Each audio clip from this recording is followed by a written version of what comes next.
Enter a world where the sky's the limit. Yes. Buterevu ebera Hole Images.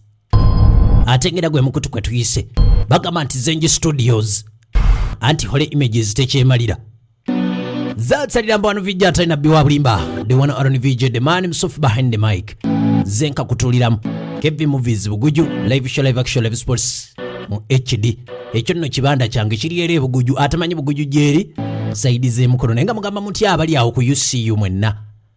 Mwebalire ddala Buguju UCU awo wonna baana beekawuga. Jonathan said it's abonno banjagala okufa obufi. DeSantis was courting the anti-vaccine movement. It's a case study in mwebalire ddala bisegedde similar nenga atenze ndi ku Telegram kasinema bakayise andi Telegram fierce agreement ke kasinema measures gwatamanyi Telegram gidownloading egiteke mu simu yo. It's a free application. Geno nonye Aaron VJ weyunge ku group yaffe Aaron VJ super cluster. It is AARON nobuka space into VJ mu capital letters ojja kuba omfuna. Oh my. Kale no bayina family gye bakulaga waliwo abayingiddewo waliwo atudde ebbali kulengera bali malala kyala bamuwa aga akati omukulu omwe akutte eccupa saako n'ebimuli. We were actually just being held by that. Kakati mukaddalabi kamera entondo n'amugamba tonyiiga nkajjamu ke katukutte. I love you so much. Kale maama nkwagala nnyo ono mami we nkuleetedde ne bino amuwa ebirabo by'ataalye nagwe nalaba byamuyombyo mpa bino ngenda birya olulala oleetanga ebintu byensobola olya. You and dad here raised me into me. Kakati agamba kalinga kalabo akwebaza gwe ne daddi wano mwe mwankuza okubeera kyendi olwaliro kono nti olabika olina kyoyagala gwe okunziba toli mukumpa nguzi gwe oli mukumpa bitaano olinganga nanka w'e Masaka oyagala kwonooneka. Nathan yamuwa aga Nathan nze ebirabo bya biriwa gwe. Come on, it's my birthday. Nikanaawe ate kakati You're supposed to give me a gift, not birthday yange sinze nina okuwa ebirabo gwe alina okumpa kituufu. Oh. Hey. So you only care about mom and I'm always left behind. Sebo fa ku mama nze siriiko. Okay. Ndeka naabwe tonyiiga Nathani yangu. First, I want you to come and tell me. Yangu nnyumiza olugendo lw'ennankani lwagenze lutya gye muva. Oh, everything. Yangu olunvire ku ntono ombuulire buli kimu. Have you Kati nno Yes, of course. I even got a chance to ride a bike. muzeeyi agamba nti baali bamututte out dad rode like a pro. era ng'ali afunye n'omukisa Take me to industrial area. okuvuga bicycle tukitwale bwetti bw'okyogera mu Luganda kiba kya nankani Wants it to buugizeemu. open for every other company that he will open up. Kakati agamba nti yali amuggyeyo bujja I told mulimu get away. n'agamba nti kamuzzeeko ebbali He was just asooke bakiringemu at 5 p.m. era ng'amulabye nti muzeeyi akyalimu embavu Because of 5 p.m. jam. agize essaawa 11 Riding bikes. kakati n'obudde awo ne butugira mu kajjaamu It's all your onaagamba Hey. seba okyalinamu agavuga bike. You don't worry. ebyobugaali You on your birthday. biteeke ebbali gwe ku birthday nawe nja kutwalayo gye bagenze out I'm going to. nange kale nja kuvuga obugaali bagamba nti director w'oku ntikko Luzinda Charles ye director w'oku ntikko nagambye Hole Images bakutusako bulambalamba. He invited people like Michelle and kakati waliwo omukulu ali ku mawulire ye muzeeyi ennamba ya Hole Images eri 0754 oba olina kyewemulugunya kyonna kyonna Florida. oba olina kyoyagala okusaba oba naawe olina kyoyagala bakuyambeko naawe oyagala tuwagira naddala ne byensimbi firimu muzirabira wano naye sebo zeetaaga collective effort ngenda kuwa ennamba y'essimu funawo ogiwandiika get ready. kakati ono yakwata ekkubo najja eri muzeeyi wasuze otya nasuze bulungi. Dad, I was thinking a lot. taata nabadde mbirowooza What happened to your promises? kyekyatuka ku bye wansuubiza Breaking them or otandise okwekyusa. What are you talking about? mukulu ki kyoyogerako? remember when I was 17 years old? kakati agamba Promised me that when I turned 28, bwe yalina emyaka 17 yamusuubiza nti bwanaweza emyaka 28 I would agenda talk about it. kumuwa obusika. kati nagiwezezza At the whole twasibye ffenna olunaku lulamba naye nkulinda okiŋŋambe Well, naye tewanyize I have gotten married wawasa in 7 years. But Mukuru. it didn't happen. Tewawasa oli awo. You should first get married. Genda owase.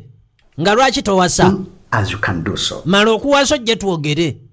Oli anaga mitwalo 328 nti aweza 3 ojje twogere. Inheritance. Naye bamugamba tukayanira awo. Yeah. Otherwise batawasiza teri busika. Why should I first get married? Nga lwaki mpasa?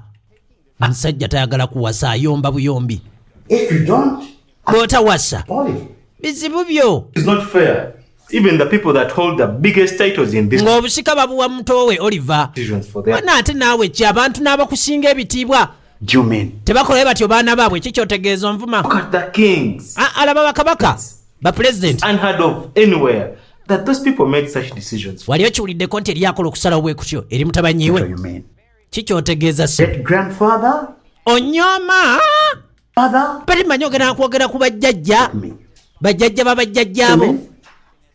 sebo Do you expect me to run my home like those big titles? gw'onsuubira okuba nga ntambuza amaka agange That nga biri ebitiibwa byoyogerako akuliriza ab'ebitiibwa ate abantu bakoowa ab'ebitiibwa was barbaric. b'ebitiibwa baafuuka binankani Children. akati tosobola kugaa nti gundi wa kitiibwa Unacceptable. leka tukole ekyaffe ebitiibwa bivweko Table? In whose home, young man? agamba tebajja kikkiriza mu maka agaani I'll show you what is and what is not acceptable. kaakati nja kukulaga kyenzikiriza nekyesikkiriza nga n'amaka agange I want to take this. bino sijja bigumira I can't. ate sijja And I won't. era sirikikola bamugambye genda owase kati baabaga nti abaaye kyekibakanya nti oli agambye oli agenda awase eriyo ebintu ebimu ebizibu ddala ogenda binnyonnyola otya mu bantu mzee oyo yantama nti yakutamira kyeyaŋŋamba mpase nsegeera ale nno You man, you take a whole year to pick up the phone. mukulu oluvannyuma ennyo tumulengera ali ku ssimu ye Nathan Okay. But man, can you ali alina gwe yakubira has told me naye nga gwe musajja omala mwaka mulamba okukwata essimu ask me to get married? oyinza okukkiriza muzeeyi byaŋŋambye mumpase And he seems very serious about the issue. ate ng'akakasa kyayogerako Has always planned this from the beginning. ng'alinganga nti bulijjo yali yakibala dda Man, I don't know what is next now. kakati agamba simanyi kiddako No, I cannot call that girl. agaanye Our breakup was very fatal. kakati kirabika oli abadde alina akachudeni kamugamba akubire yagamba sijja kukakubira Easy. We shall link up later. engeri gye twayawukana bubi I just wanted to let you know what the story. ono wali mu lofiti nze just mbadde nkubirako muzeeyi byagambe kali neryamisebo teririna nsonyi lyakubira nekyali wali oli mugaye nti mwa muzeeyi andeetako embwa nti mbwa yaki aŋŋamba mpase nga lwaki aŋŋamba mpase myaka 28 towasanga buuza vijja ayina emeka yawasa ojje twogere jjangu ku Telegram twogere noonya Aaron vijje tulabe bannawasa oba saawasa A girl. You can't imagine that nigger. He's aging and he has no one in his life. kakati tulengera baby girl ono So, ageya muganda we Eraga. agamba sinza kukikkiriza omusiru oyo akaddiye naye sebo tawasanga talina mwagalwa He's my brother. gamba brother I we think I know the best for him. naye ng'ate ndabika mumanyi ekisingayo gy'ali he's a man. anti musajja I think he needs time nange kyemmanyi yeetaaga akadde to suit. Freeze asooke ye anoonye my foot. Yo.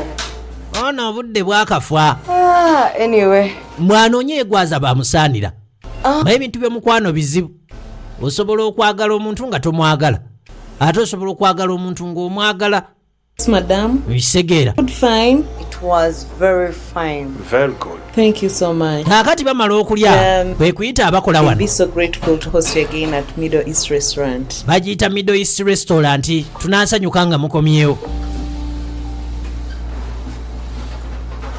Okay. Thank you. We shall also be grateful coming back here. era nabo bagamba nabo banaaba beesiimye okudda ku nfumba y'abano bageya n'omufumbi abeerawo bamutuulako ne bamukubirako ttabbiri Good evening, Dad. kaakati omwana omuwala Oliver akwata ekkuba jja Good evening, dear. mwasiibye mutya nno What? akawungeeza akalungi Mom, seriously? Up to today? You guys, I just want to watch soccer.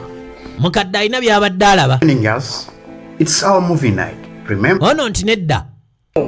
Nze mbadde njagala kulaba kapiira. You guys are going. Ono 7 movie night. Mugenda kulaba ebyo bintu byembi mwalaba luli mubiddemu eri abantu bwe batyo. Twagala Jumongo mutuddiremu batama. Outside this fence are moving forward, but we are stuck in time. Kakati. Dear, why didn't you tell us that this Ono ng'atabuka. everyone Mugenda kubeera nga mulaba ebyo bintu paka. Lwaki bijjo totugamba nga nti byakutama? Nze nali ndowooza. do or not? Bulijjo binnyumira nga mwenna bibanyumira. Fine. Ono mulabe gasiya wammwe. Wait. Mukulu. Sooka olindeko.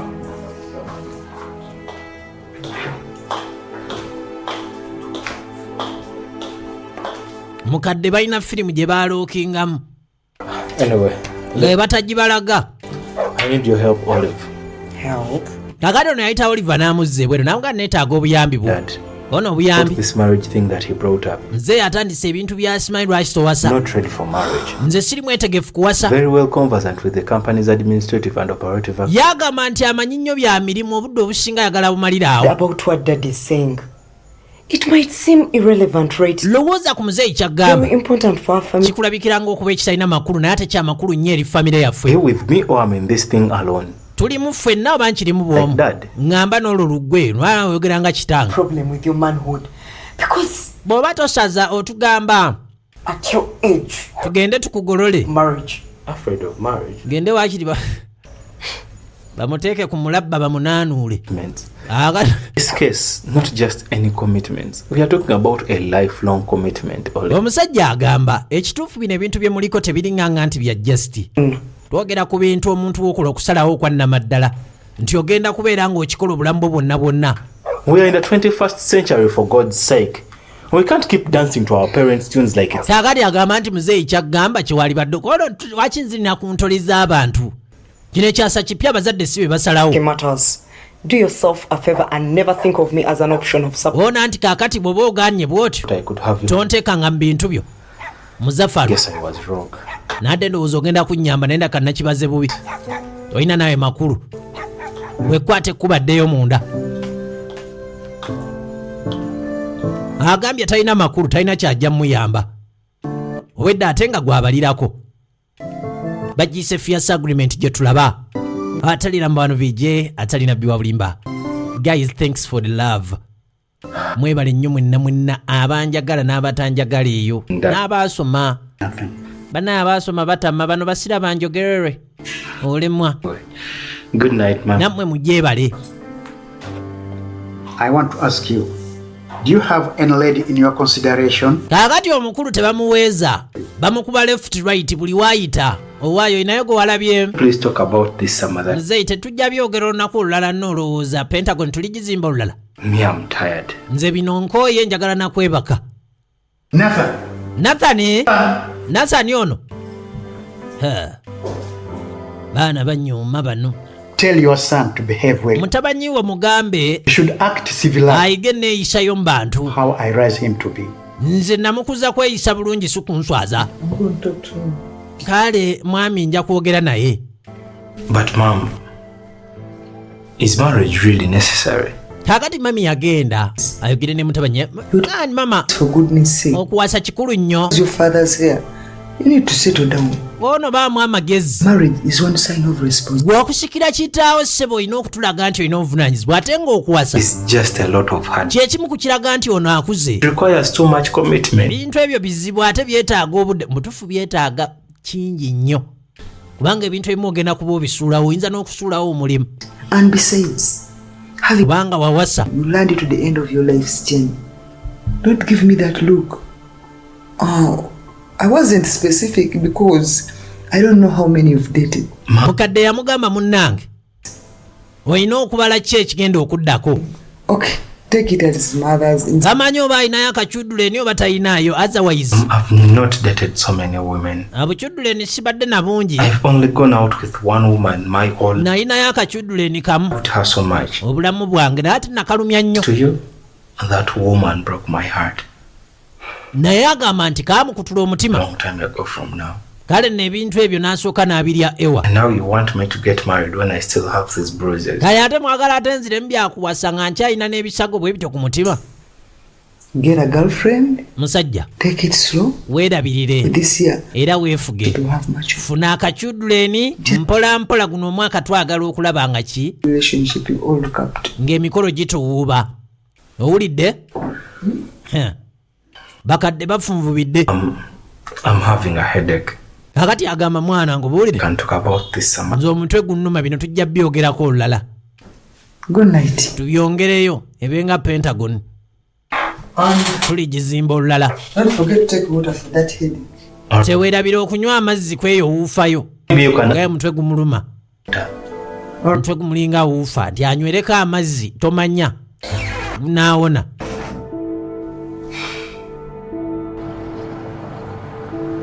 Kale nno si byangu. Madam, Tudda ku woteeri. how dare you date such a Madam, customer? ukulotya ekintu bwekyo customer.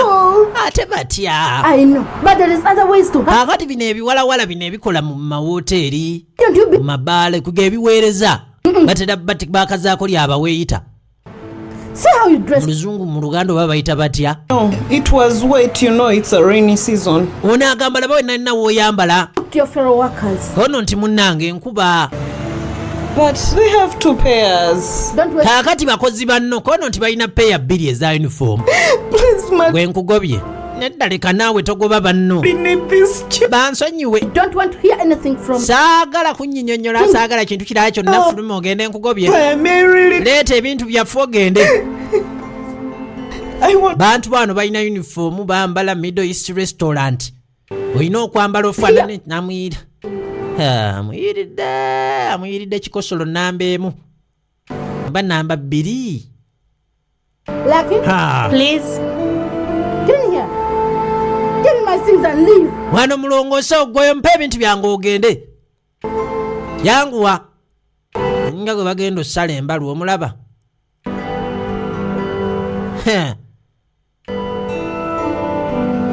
Oyita mukuwa owaye toli mukazi tindi mukazi ate ng'ofaana bw'otyo kuba tukimanyi abakazi tebabasala mbalu bamuyiiridde ennamba emu n'emu kitundu oba kaakati byo bitegeeza ki naye abantu muwangalidde mu kulya akawunga yaalabbi sebeera mubimanyi namba emu kitundu akalaba na bulabi ate eriyo abantu ng'akalaba bulabi nawe eyo namba emu kitundu eyo Okay. nsegedde. You are my secretary. Kaakati tulengera omukulu. Any other work before Philip? Gw'oli sekalaatuli wange. Ebyemirimu bimalirize. Yes. Also inform the board that I'm really sorry about. N'aba boodi bagambe nti bansonyiwe. I've had to cancel all the appointments. Ndabika nga appointment ezisinga ngenda kuba nga nzisazaamu. Up with some homework. Kansooke ndyemuko ewa. And reschedule them for Tuesday next week. Agamba alina by'ayagala okukola. Kale bisigadde ajja kubalaba ku Tuesday ku Lwokubiri. Incoming call.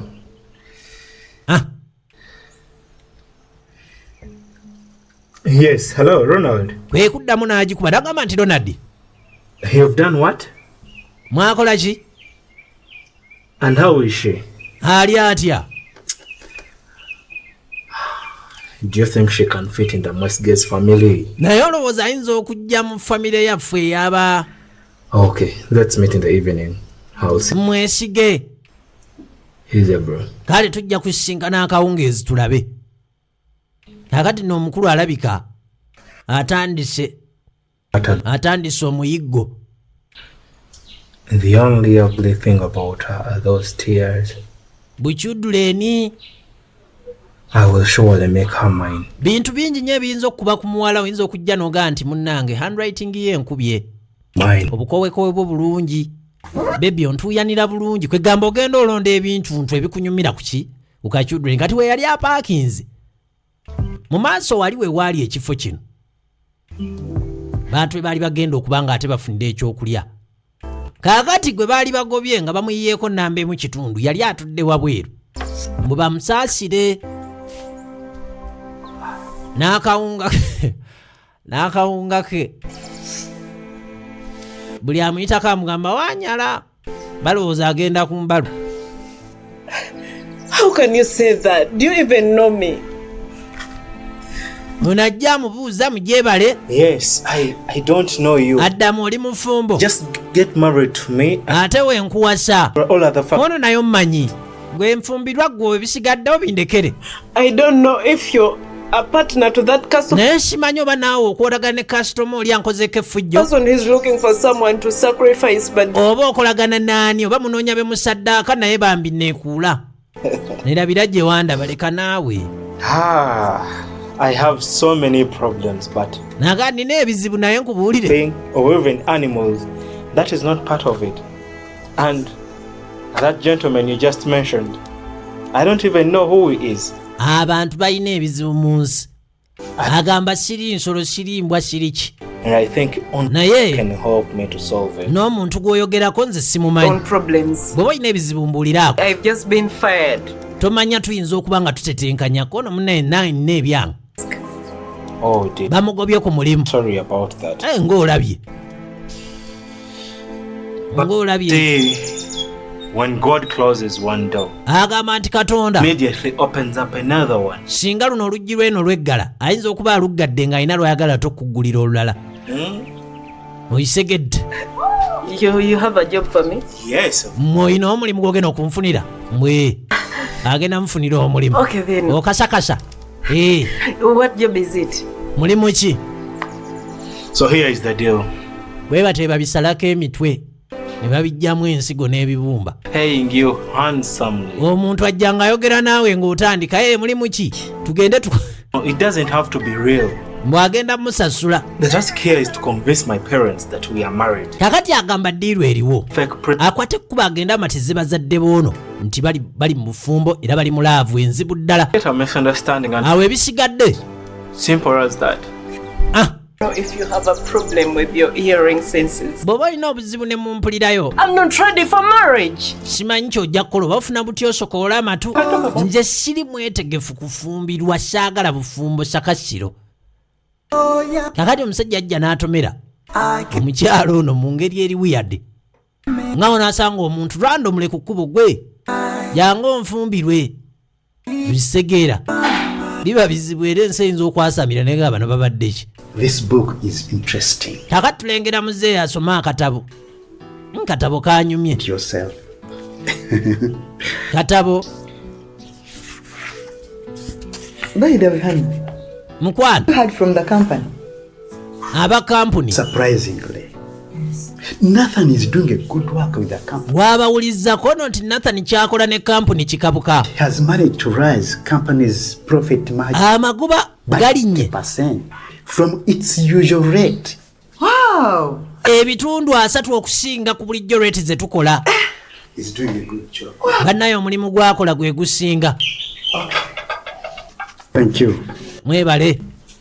Babaleetedde ku byokunywa banyweko. If that's the case, Bwe kibanga bwe should we kiri. give him up to a year? Kakati lwaki tetumuwa omwaka mulamba. About his marriage issue. Tulabe I want him to get a person n'ebyobufumbo olw'ensonga. and they get married. Nze badde njagala afune omuntu. Okay. Then tulabe ekiddako tulabe n'engeri gy'ayinza okuba nga ate awasa. Of his status, he can't just fall in love that much. Talina kubaswaza. Bayetaaga okulaba status y'abantu. From doing what he's supposed to do for the company. Ate n'ekira tebaagala kuswala. Bo nti ekivubuka kiri awo kibambaavu tekirina buvunaanyizibwa kati kuki. Ekikulu kya byonna nti kampani sofa yali akola bulungi. From the beginning. Don't have a second thought about it. Nze kino nze nkyogera kuvira ddala ku The ntandikwa. kind of love you have for me. And sort your Saagala otandike kutandika ganti atolina mwendoza kono nti nange bwotyo ssebo we wali ontwala. Mbwalizuula omuntu awase alifuna gwayagala ko muzeeyi nti afune bufunyi muntu aliwo. Aleke kutuswaza bafa ku status. Kwa omukyala nange ssebo bwotyo wamala gafuna muntu aliwo. Nothing, man. Tewandeeta kubanga wali onjagala. Not bad. Nzigedde. Is she Kakati omukulu Nathan tumulengera. Ayina gaayo omugwe yasinkana. Ekana akachudreni ke nagambye. I'm good. Ayina akachudreni kazze nako. Can we have a word just Konna katunula leero nyeeteze. Gwe sooka ojje tuwogeremu keno tulabe. Nathan? Nathan. Problem. Man, I thought this would be your time with her. Olina obuzibu oba nedda onayagala kuzira ka children. Bro, do you think she can make a wife for a seat? Gwolooza yayinza obeera omukyalo ow'omumaka. Look at her. Gwe mutunuulire mulabe laba nno omukyalo ow'omumaka. Transport and I go. Banne oyinza okumpa transport ne ŋŋenda. I can't keep standing here like... Kono neddala esooka otulindemu ate nga nnyimirira ntya ng'omusiru. Bamugambye esooka otulindeko awo katumale okwogera. I come here as your... Mukati anyiize. Sebo nazze nga bodyguard wo.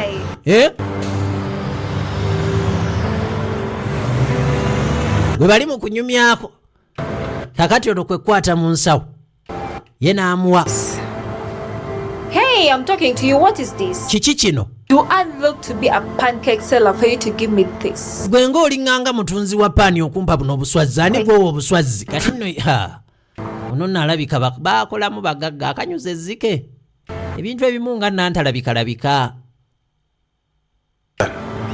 okolebwa sijja kugamba wano genda disigaze ndikuwadde genda neerizira olemwa ezzike olimanyi gwe olaba obeera obeezi mu nsawo ng'otambula nalyo naye ng'olaba buli muntu osobola okumukuba n'omusasula ng'olaba buli kyakulya osobola okkirya naye kisonyiwa busonyi kwiga ebintuntu bwe bityo boda mbulinnya naye saagala kantambule ng'owulira olina nnyo.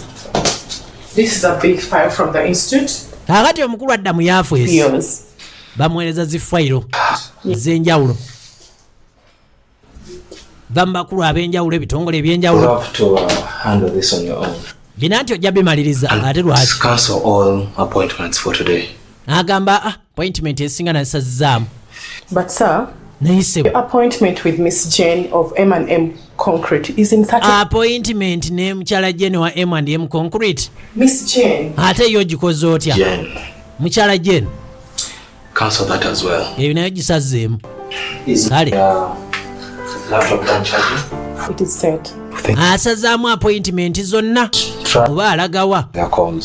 Okay, sir. Naye nga muzeeyi ali eri amuwaana okufa obufi. Amuga mukulu lwaki towasa. Naye ate ngeno bw'amuwaana nti yali akola bulungi saidi ya kampani. Kakati n'atandika okusazaamu appointment esinga mu ofiisi. Alabika waakumalamu akaseera katini nnyo ddala. Era ng'ebintu ebisinga bikwasa sekuritale. I want to talk to him directly. I'm calling him but he's not picking. Kati tulaba muzeeyi asala waya. Agamba njagala kwogera n'oyo muyaayi direct. Mukubira takwata. Ali ku biki? Then call him to the phone. Bamukubira takwata. Essimu ye egamba teriiko. Tebabitegeera bulungi. Kale si byangu.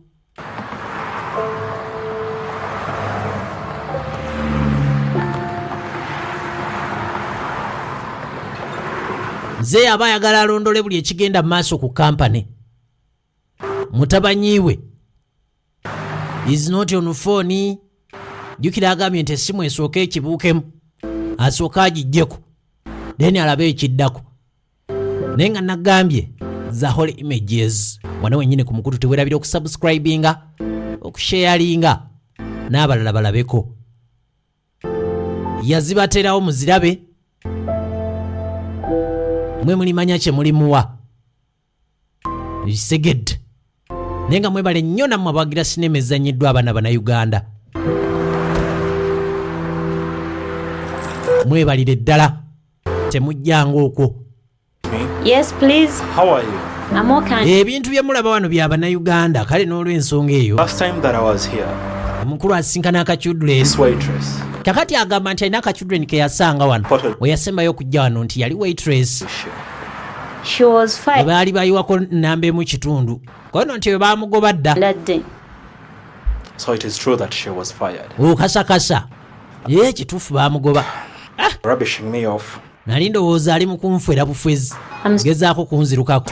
You say what? She didn't have a phone. Amugamba ennamba ye kale kanjifune kono teyalina ssimu. Ugambye otya?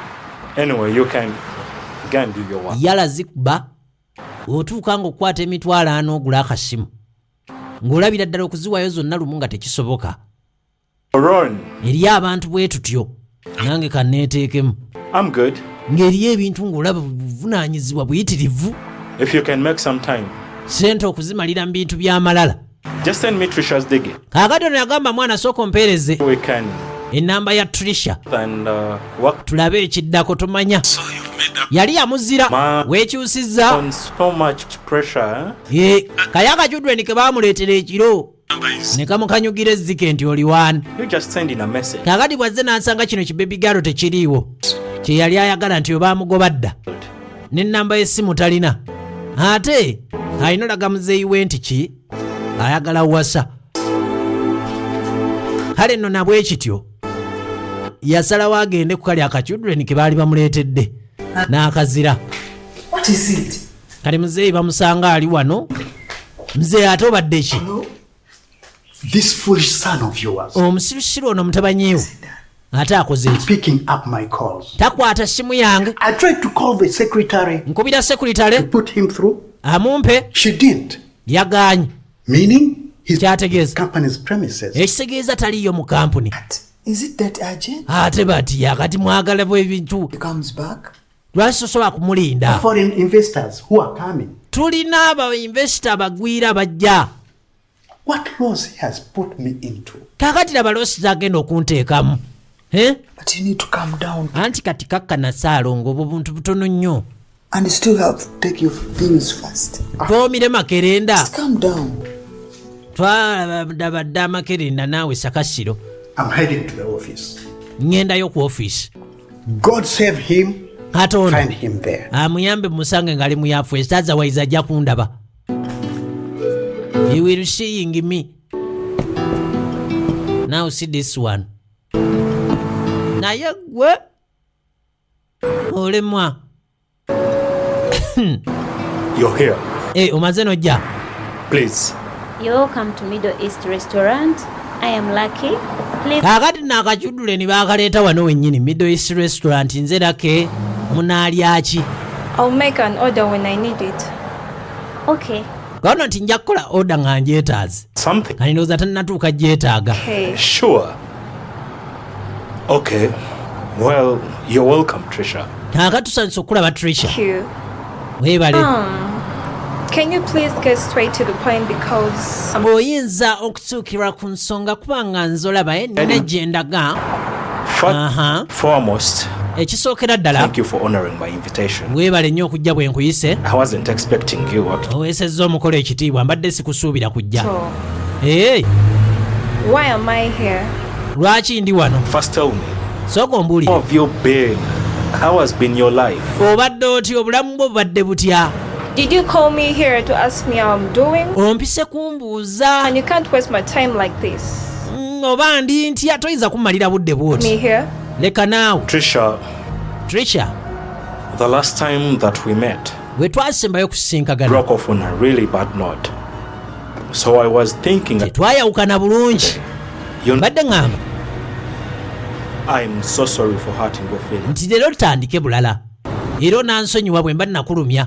New chapter. Tutandike. Try to make this relationship work. Lugendo olupya tukoleka relationship. So sorry. You're so full of your. Kale nsonyiwa mukulu. Aren't you? Kale osobola. So, what makes you think? Gwe ki ekikuleetera? Consider your request. Okulowooza. Mr. like an electric. Mbunja kulaba essaala zo nzikuddiremu. Nga mwannyimirizaawo munfudde ng'omuti gw'amasannyalaze. Forgive me. Ate ebyo bye ŋŋamba nti batusonyiwe.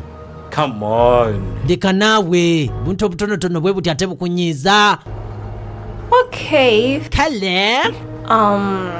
Let's see. You're forgiven. Kale nkusonyiye. Can really work out. You know, I'm a busy woman. Mbukaakati kaalabe oba kinaasobola okukola. Ab'engeri gy'aba busy alina ebyokukola bingi. Work out here and there. Tatera nnyo kwagala kuzungazunga nga busy woman. Yeah. Olaba ali busy olemwa. That's why he even locks us in the palace like home. Ne daddy agenda n'atusibira mu lubiri. Tayagala tufulume. Olemwa. You look like a princess yourself. Mutuufu era olinga ka princess. Have you tried to reach through Mr. Nathan? No, Mr. Nathan mugezezaako okumulaba nedda I'm tetumulaba trying enough. Please go and call Mr. Nathan. Okay, madam. bannaye mumuyite bamunoonya aliwa He asked me to cancel all his anti yagambye appointment zonna tuzisazeemu Trying to cover him off? naawe oli mukweka If not so, you cannot. Because you don't know what trouble has caused here today. kaakati tomanyi mitawaana gy'aleese him. Let me try so harder. waliwo ti kangezeeko Okay, sir. tulabe kye tuyinza okuzzaako abagezeeko okumunoonya nzeeyi yajja bambi empale ye agisibidde muki Yes, sir. mu lubuto Tell me how the books of accounts are following. kaakati njagala kumanya ebitabo bitambula bitya wano kaakati bagamba nti waliwo obuzibu bwa piracy Who's working with the bill of quantities industry? obubbi obw'okumazzi kwala ani akola mu bills of quantities Stand here and seek quantity survey. nti kibirige Any material is missing. You will live with quantity. singa nzijja nga waliwo ekibuze tekirabika ojja kgenda n'ekibirige mujja kuyitawa bwe mutyo yessebo tuwulidde Be prepared. Dismiss. zeeyo atabuse No worries. agenze ku mulimu gwe bagenze okukyalira wune nali mu children Your standards. tofaayo Okay. Yeah, I was thinking omudaddi w'omuwala ono mugagga one of these days I want badde to ndowooza first meet my sister, ogenda osinkaneko sisita wange and then I can take you to meet my parents. then ebisigadde naakutwala n'osinkana bazadde bange Really? okasakasa Wow. bannange wow It's okay. But tekirina buzibu you have to tell me in time because era obadde mutuufu akuŋŋamba mu budde I kubanga have to find the way of snooping out of my father's. aba alina okunoonya engeri gyaddukamu ewa muzeeyi mukambwe daddi Tough guy, huh? That is cool. ekyo kyakabi muzeeyi naye bw'aba mukambwe I am Nathan Wesije, by the way nze Nathan Mwesige CEO. Oh. CEO oh my god yagwe Nathan Wesije. Nathan Mwesige My God, nice meeting you dear. bana ekirungi okusinkana I'm Trisha Nasanga. nze naye bannange Justice. akawulidde agambe nti amiina Former Chief Justice. Trisha Nasanga bwe yamanya ennyo oluzungu yafuuka Trisha Nasanga akati Nasanga Oh, really? justice for the boy child Huh? You know you look. agudde ku Nasanga I remember at the time you were light-skinned. kakati Nasanga agamba nti muwala wa eyali chief justice kono nga nasoma naawe Some other time. Are you sure twasoma ffenna naye luli wali mweru Getting we twasomera lwaki waddugala bannaye akasana kanjokya nnyo It is okay. Nasanga Call my driver. In just seconds she'll be. tikankuwe transport kankubire driver nnone sekendi aba atuuse nedda very rare in this country. You know that. But maybe kati driver gwe yayogerako yayogera mukazi kono twakulaba driver abakazi bw'aba gwe gw'olina kwata zino ogenda olyemu ebitumbu ate dda kiri okukenza driver wange ajja just fuel. mafuta mafuta teekamu mafuta kati mwala wa chief justice Okay, if you insist, I'll just take it. I understand. Or maybe it's kamale gatwala ssente zino lwakumulemerako as well. nkitegeera Oh my God, Nathan, this is enough. Come on. ate amwongera n'endala nedda zino zimala nze tompa nnyingi I'll just take it. kale nkikola ku lulwo kemmale gazitwala naye Oh, Nathan, I was thinking. mbadde ndowooza Head along, and I don't really want her to find you here. Oh, it is okay. We'll meet again. driver we ayinza okuba ng'alwawo abadde ate agamba nti teyali kusanze wano ayinza omuloopa ewa ddadi nti yamusanze n'abalenzi n'abasajja n'asooka n'azikweka muwala wa chief justice ekisooka ky'oba omanya nti sente atuyamba okuzitwala takikola lwakubanga talina atuyamba buyambi Ladies and gentlemen, mwala w'omulamuzi wuyo. Mwala w'omulamuzi wuyo. Omulaba. Chief Justice naayimiriza jaji. Naayimiriza jaji. Baba Nsulayo. Drive omulabye. Erimu olupala kwe. Kakati gye yali afuluma Chief Justice oba asula eno. Ndowooza asula eno ng'entindo zaayo zeezo. Musegedde. Bw'asuulamu otupale n'akuyitako ng'alinga essalambwa eri ensenke. Mwala wa Chief Justice ngenda okulaba asala obukoona. Abaako geto ezimu gye yeesogga Justice gy'abeera amusibira mu kikomera n'atamukkiriza kutambula. Firimu egenda mu maaso. Tudde wa muzeeyi. Who do you think you are? What is it this time, Dad? Do you work from outside office nowadays? Zey mutabani wadda. Mukulu weeyitaki. Ennaku zino okolera bweru wa yafeesi. You don't know how much money I have lost. Omanyi ssente meka zenfiiriddwa olwaleero. You don't want to work. Toyagala. To marry. Kola. Toyagala kuwasa. Exactly what you want. Oyina mugaso ki ku nsi kuno? Please, stop it. Muzeeyi lekeraawo. I'm actually so tired. Tokisussa kuba n'okkowankooye. However, you can tell me if you have skills of getting a wife while seated in. Muzeeyi mbuulira. Oyinayo akakolomooni kokka akasobozesa omuntu yenna gwe nga profesa okufuna akakyuduleni ng'atudde mu kifo kimu tatambudde. Now we have grown big. You want to... Okuze ogezi oyagala kunkuba. Oyagala kunkuba. Gwe. Omutwe gwange bw'ogulaba olaba akasujjuse bw'oyagala kubaakubako olaba wujju. Lwaki tosala n'onuunamu obusigo bw'oba olaba wujju? Bwe navaako enviiri nazza musango. Kummanyiira. Saagala ku...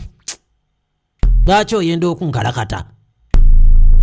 Muzeeyi yasala waya. Gwe! Zange nti profesa by'otubulira obijjawa. Obukyudule ne babunoonya otudde butuuzi. Muzeeyi n'amugamba nvuma.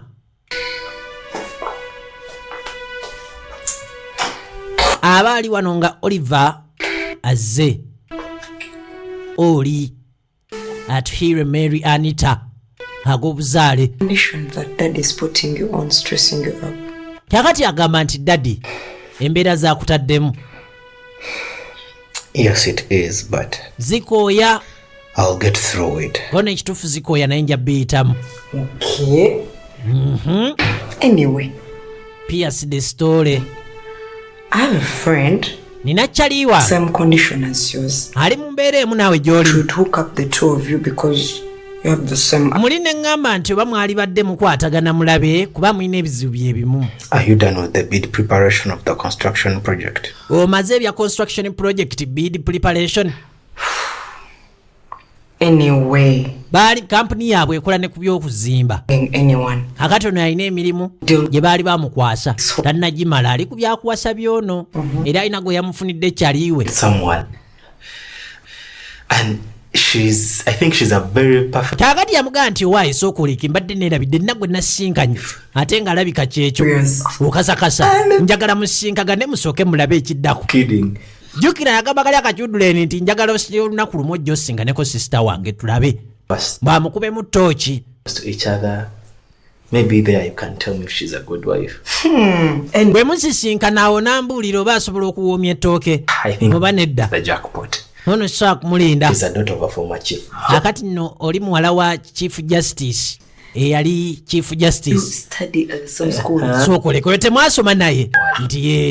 Mannanga ate oba kyekyo. Who could even imagine that the two of you would end up together? Nze nzikiriza ani adde akimanyi nti mwababiri mujjawo nzika ng'ate mukwataganye ensi nga nfunda. Ensi nfunda. Toko oli obutaano. Eat me 5. yagudde ku chief justice nasinga amulaga gyasula olemwa oba yabadde ayitayo buyisi nga si gyasula nzo badde ayitayo buyisi. Trisha, thank you so much for coming. Kati Trisha webale. It's been really an honor kujja having you. Kya kitiibwa okuba tukufunyeemu leero. Secretary. Seekalaatuli.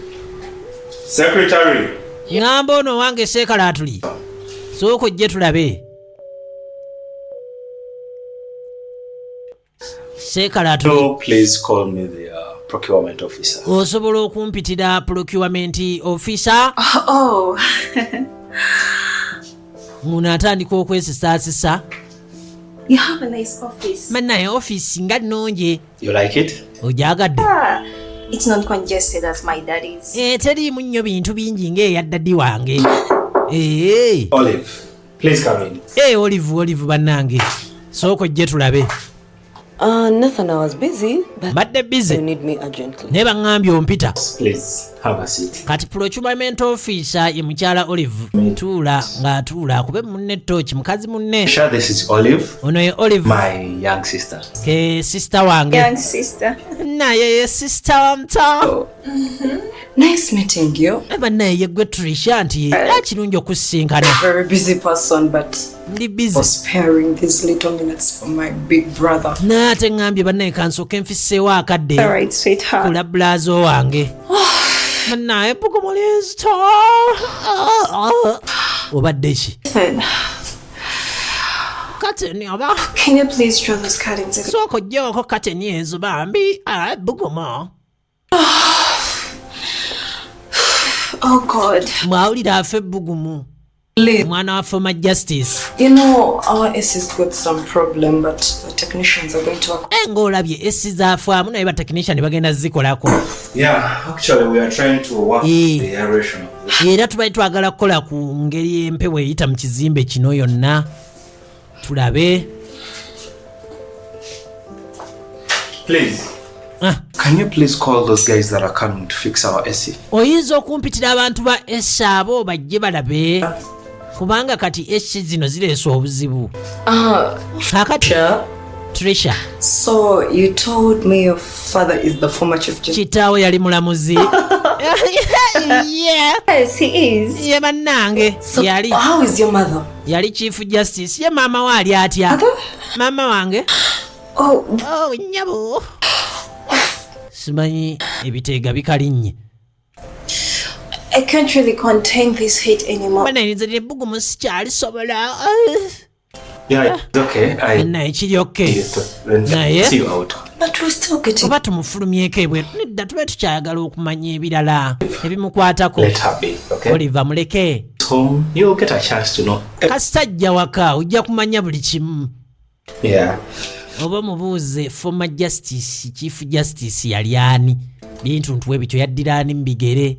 Yayina emyaka emeka. No, Nathan, as I said. Bana zino zikubeere mu transport. My driver is saying. Nedda driver wali eri kyokka gwompa ssente nze sizaagala twala ssente zo. I insist on. Kaakati nno baby mama nnemerako ojja kuzitwala. Kikole ku lwange ennyamba otwale ssente. If you insist. Kale nno nkikola ku lulwo. Akuba olemeddeko nkikola ku lulwo naye nga nze saali zitutte. Nkitegedde kakati muwala wa chief justice ne ssente atuyamba buyambi ozitwala. Nkitegedde ennaku eri mu ndongo. Kakati nambeemu kitundu wuuno eno. One day. Now see. Ali eno yalaze akuba bamugoba ku mulimu. Wasanga akasiikirize wasooka n'akiringa naye. Opportunity. Omuntu yala zimukuba ne zimukuba. Baba bamuloga bamulondola kati bamulengera. Yali afunye omukisa. Ne n'agugaana omusajja amugamba nti jja tugende weefuule nti nkuwasizza. N'agaana. Ngero omuntu omugezigezi naye bayinza okutwala ne bakusalako omutwe mu by'okusaaga ebintu eby'ekisiru ebyo ne bakusaddaakira amayembe. Jukira baga nti gagenda galinnya steeke nti oba akagaleeta osobola gasaddaakira bintu ntu greens biriŋŋanya akatunkuma bwe bityo kati bwe galinnya levo okyusaamu bijanjaalo ne galinnya n'ogawa ebinyeebwa oluddako nkoko ebyowulira baleese enkoko ya jjajja oluddako mbuzi nte olugira agasaba bantu kakati ono aba ayita kwe kumusanga gwe bulijjo nkunoonya ng'oliwa yali akimanyi yagenda namba essimu tagirina naye olinga muntu yennyini nali mmanyi nti olinganga mulalulalu bwo totegerekeka katonda akusaasire kakati sebo omulimu gwali oŋŋambye gukyaliwo nnyinza okukola kati omulimu ogwo gukyaliwo nali nagamba nti njagala bazadde bange basooke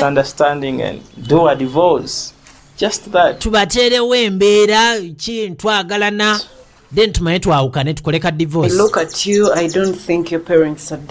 Onagamba bw'olowooza nno bazadde bo bwe nkutunulamu sya nti balalu golowooza ogenda bazanyirako era aliwo ebibuzo ebijja okubeerawo agamba era ekituufu si balalu katugambe twali twasisinkana myaka nga giigyo emeka 3 nze Nathan Mwesigye kakati agamba tagala nnyo bintu bye bayiye embinzaali bingi mmere erimu ebinzaali tagirya naawe osobola okumbulira ebikwatako ebitonotono nze Nabukenya Happy era a little bit educated with a bachelor's degree in social development. Agamba yasoma bachelor's degree. Had a chance to practice what social development due to the scarcity of jobs in that. Minimu jabula bulijazunga buzunzi nansi. However, like cooking and taking care of others. Anyumirwa nnyo okufumba. Saakuno okulabirira abantu abalala. Make you a whole lot happier. Kati ate kati gwe engeri gy'oli happy nze nja kuyita happier. Oba nkufuule happier. What's in it for me? Kati nze nenfunira wa ssebo. Stop calling me sir. Lekera okumpita ssebo. Nathan. Yenze Nathan. Okay. Isegede. Like I told you last time. Kati nga bwe nagamba. I'll be paying you handsomely. Ngenda kuba nkusasula nno sente neze zirimu amakulu. Take this credit card. Kwata card yeno. Please. Milk it dry. Njagala zonna eziriko kozesa nga bw'oyagala. You have to dress to impress because I have. Njagala oyambala engoye nga kyekyo kuba nze kigira bukyudduleni obusiiwuufu owulidde. I'll surely do that. Naye ekyo nja kikola. Ono ali ku jenda agimanyira mbw agiwa card milk it dry sakasiro. Sir, but I don't have a phone. Kale amugamba enamba togimpadde ate nsimu njirina sirina ha. Okay, I have an. Sogoleke. I can give it. Ninako wana akasimu mu mmotoka wano nnyinza okkakuwa n'ogira ng'obeera naako. Kakati jjukira bino byonna bigenda mu maaso. Ono yagenda n'abula mu mathematics. Oli kwe kufuna akakyudduleni akalala ka Trisha ke baali baamuleetera. Kakati ataddamu amusiŋŋaana. Addamu amusomera ddiiru buto. The question biggwerawa. Kakati no yaleeta essimu. Like it? Yes. Gambo oyinza okugira ng'okozesa eyo. It is fully unlocked. Nti nsumulule. And the lines there. Line mweziri. In my names. Just ziri mannya gange. Yeah. Tekirina buzibu. All the lines with some credit. They always have some credit. Gamba n'essente kubaako nkubira. Case of anything, just call me. Okay? Era nga kyonna kyonna ky'oba weetaaze nze nkonaako bukoonyi. Kisegedde nti ye. Amuwadde credit card genda ogijjeko ssente n'amuwa n'essimu. Nnyabo olaba. Bya firimu baana bange ab'obuwala bya firimu. Guje reality oli ku bwakadaamu okuba kyeyo. Reality oli mu bufumbo. Ewakyambadde omwavu. Mugume. Ebya firimu ono bamuwadde kaadi asaasaanye. Budde wa mzeeyi. Hello, Dad. Oh, yes. Are you there? bayina ebizindaalo wano babiwandiikako kino kya mu kiyungu kino kya buli wamu kati no waliwo yagamba nti dadi gy'oli baana abo n'okutawaanya oba baabaaki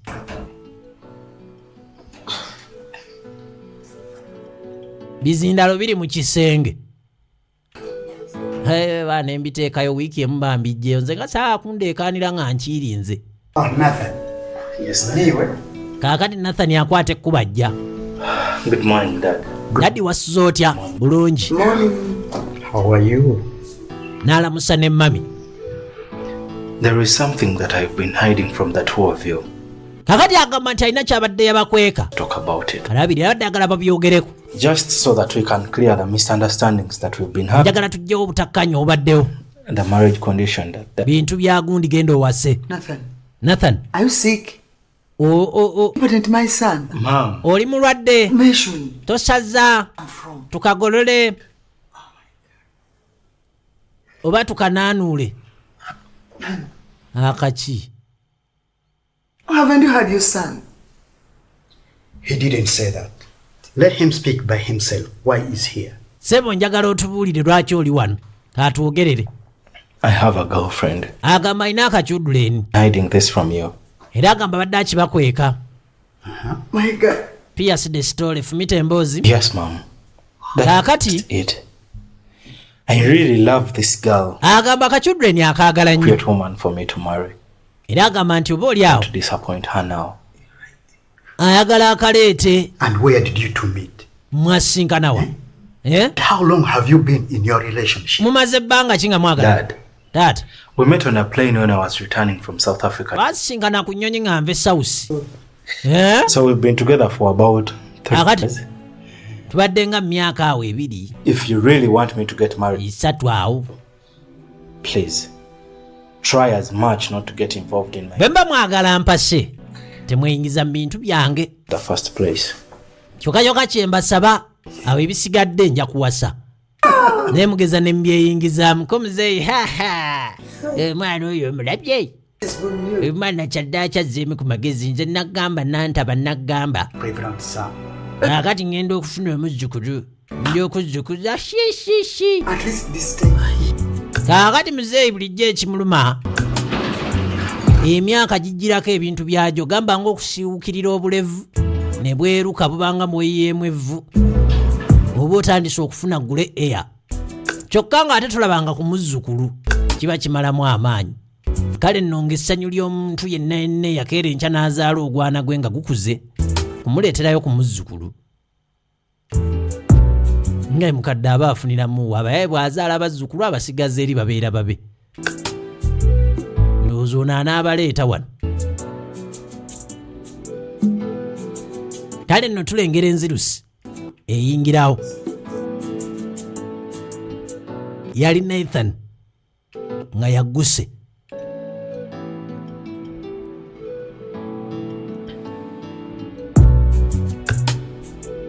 kati yalugula sayidi endala kati ssebo nga akakyuduleni kakola shopping kagenda okuvaayo ssebo ng'alinga muntu yennyini bw'obeera ewala olabanga muntu yennyini kumbe nnamba emu kitundu naye nga bajjidde ku ddiiru tugende tubagambe tweyagala tugenda kweyagala beppaba era yajja gunze eobeere waloga eraba ekibebigaalo nsegedde kumbe wa nnamba emu kitundu owaffe oli gino akano naye kazze amazeeko nga ya muwogo bw'ate bakugamba ebikoola byebikola supu agenda okuliirwa ate ku mirandira gikola emmere kale ate nga byonna emubigatta muba muyina kufumbisa nku wakati ziba nku kakati oyo ye muwogo kakati naye azze amazeeko bamuyita kandi Victoria kuzanyidde nga Api ne Chris Evan Kiza kuzanyidde nga Nathan. Wow, it's a beautiful home. Kati no batuuse ewaka naye nga walungi. Everyone else is waiting. Bantu bakulinze. Maka gaali gayimiridde ssebo gaabali abaakolamu.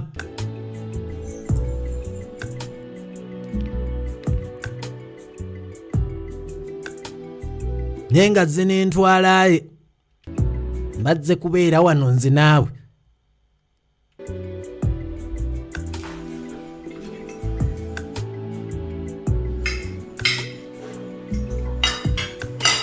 Kale nno nga bamuyita ne ku kyokulya wano eno oba kyaggulu bakyamisana. Mwana tu Oliver alya bwamukuba eriiso. Come in this family. Banne tukwaniriza mu famire eno. This marriage will not work. Buno obufumbo tebujja kukola. Your senses. Mutegeera bannange tunaabadde ki? When Nathan tomorrow. Nanka w'egindi agamba ate onaavudde wa? Think about. And even if you're concerned about your brother's marriage. Kakati onaagamba nti oyo tagenda kuwasibwa Nathan. Kono nti gwe bikwatirako we bya muganda. Kwani gwagenda owasa? Talk to us. Why do you say that this marriage can't hold? Sooka otubuulire lwaki obufumbo tebujja kukola? And by the way, n'ekirala I'm not on your side. Leero siri ku sayidi yo. Because these are not table manners. Ezo si mpisa. I raised you. Ate sakkuza bwe nti. Look at her seriously. Naye gwe sooka omutunuulire. Help, for goodness sake. Did you do a background check-up on her? Mwasose ne mukeberako. Because kubimukwatako. It seems I'm the only one in my right senses. Kuba kireka nonze ntegeera nzekka. That's the whole truth about her. Amazima That's enough for today. agajjudde gy'ali. Let's go in your bedroom. Ye yagamanyo naye amugamba kimala. Genda weebaka. Leave us. Tuviire.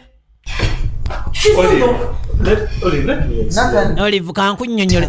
Nathan we muleka agende.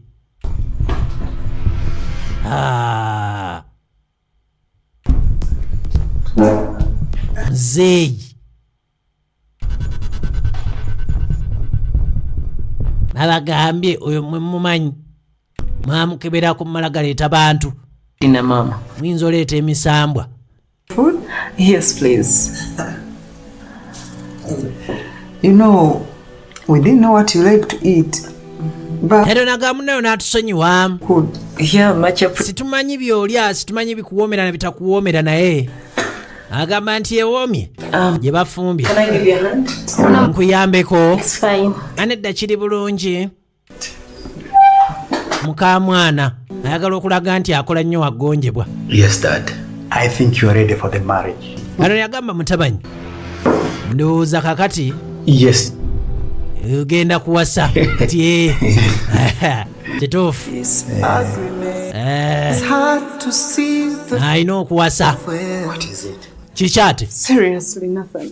Naye Nathan I told you this could not work. nagambye bino tebijja kukola. Calm down. Kakkana. Told you your parents are not fools. Nige bazadde bo si basiru. Can you just imagine? Oyinza Mother okikkiriza. now has organized for a priest. Kale muzeeyi asazeewo. Seba ayiiyizza n'omusumba yagenda omuleeta. Bano baga bajja kuyiiya embaga eyaabwe. Down. Kale muzeeyi aleeta omusumba. Raised, but Mugeze muyiiye omusumba w'ekiwaani. that bad. Remember, there is divorce.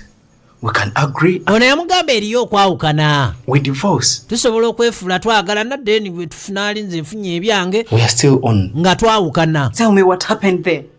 Sooka That nnyinyonnyola. I almost lost my heart through my mouth. Ekibadde munda eyo.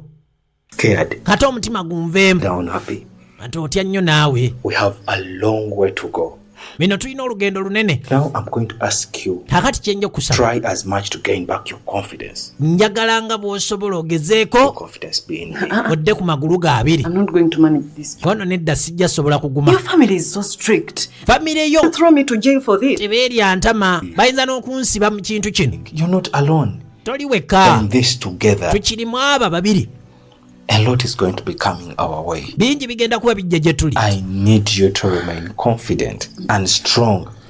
We should, Njagala osigale okay? ng'oli w'amaanyi ate nga teweetirira. I don't think this is going to work. It will. Tebigenda kukola. Bijja kukola. Let's get back to the house before they start asking. Tuddeyo mu nju. Tebannatandika kubuuzabuuza. Oli agambye bamukube mu ttooki. Bw'ate we muleeta omusambwa. Nkitegedde. Naye nze njagala mpase ku musambwa. aga njigaba ssente oba weebase ne gujjako ettaala ebintu ntubwe bikyonze nga ndirezi kati nfunye omusambwa gujjako ettaala ya muddiro ndi mu kisenge olwo mba sifunyeemu bwe gwasimula bw'etaano ne bugwa wali era mba sifunyeemu nze ng'eyakuwa obwavu kale ng'olinayo omuti gw'omanyi kuba baga gitera okubeera ku miti gitera okubeera ku nzizi saako ne ku njazi mu nsozi ng'omanyi waliyo omusambwa nkoonaako tubeere nga tuwuliziganya bujja kutegeera kireva yaani kakati omukulu ajja mu buliri mukulu okola ki kiki ngenda kwebaka ate nze nsule mu ngoye ate otya sebo tojja kweyambula mu buliri nsobola kwesiga sebo buveemu kati nze ngenda mu ddiiro naawe leka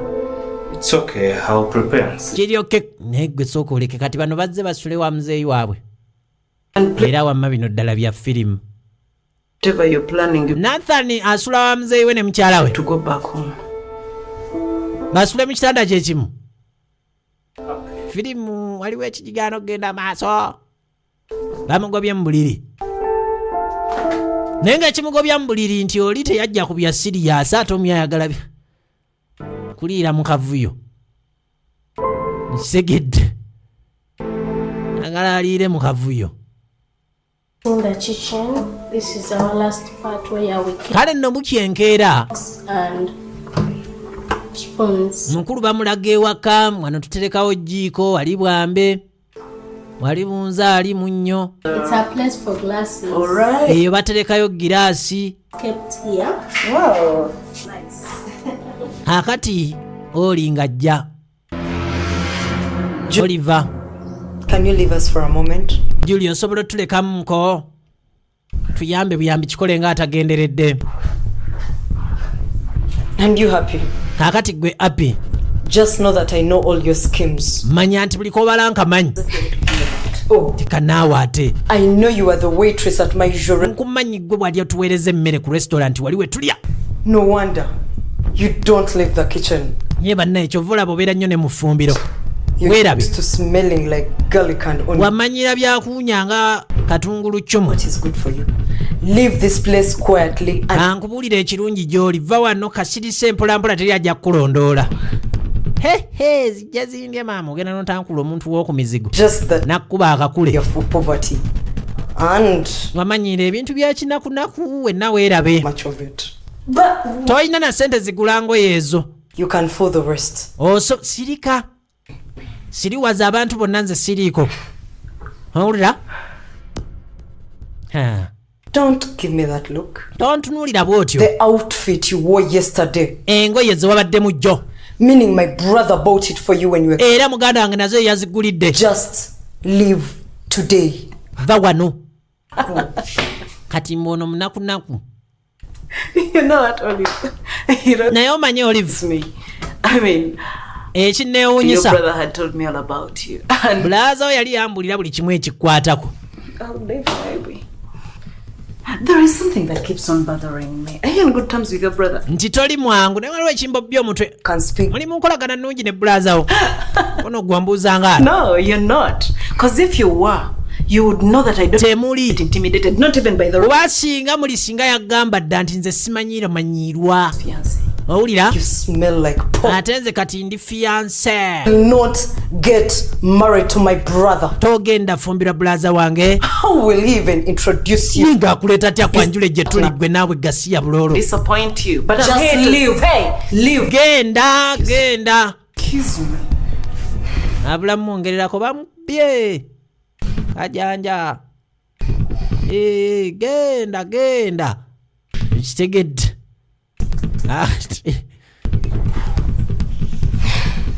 Amumanyi era akimanyi nti yali waitress.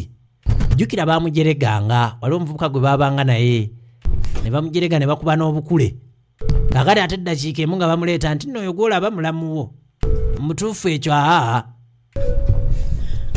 kaba kaaweddemu dda.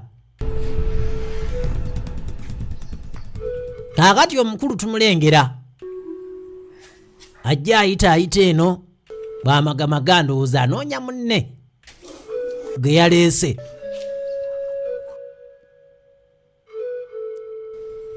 Nathan. Genda okujjali eno Nathan Sebo. Waliwo obuzibu. Ali buzibu ki? Can you believe your sister knows? What? Okimanyi sister wammanyi? She knows our plan. Amanyi pulaani yaffe. I knew it. That girl likes snooping around. Oyo omuwala ayagala nnyo ato okulingiriza ebitamukwatako. Nedda. Knows me. Amanyi nze. Even possible. Kisoboka kitya? Yes, I think I've served at the restaurant before. Agamba nti yali amuweerezaako ku restaurant. Yali amumanyi. Biki ebyaddirira? Nagambye biri ebitundu bibiri. Butereevu tujja kuba ntusukkawo. Ekitundu ekyokubiri STB. Why? Stand by. Ekitegedde.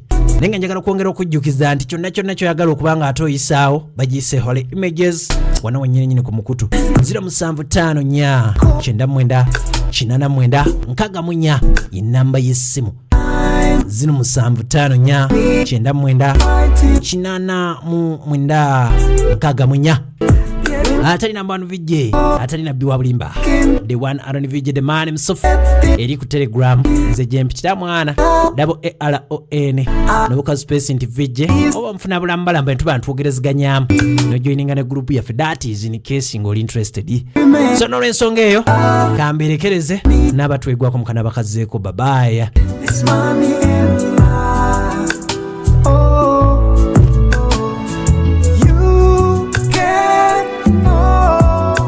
He plans. Gezi is always a step ahead. He sees the future, but I only see the money. This is a game of minds. Who wins and loses? So blind, I can't hold this fierce agreement. I can't fight the agreement of money. I get confused. It's money and love. Oh, I can't hold this fierce agreement. I can't fight the agreement of money. Confused, this money and love. Oh, the choice is made, and I can take it in. This trap I'm falling in, this love I can't resist. No.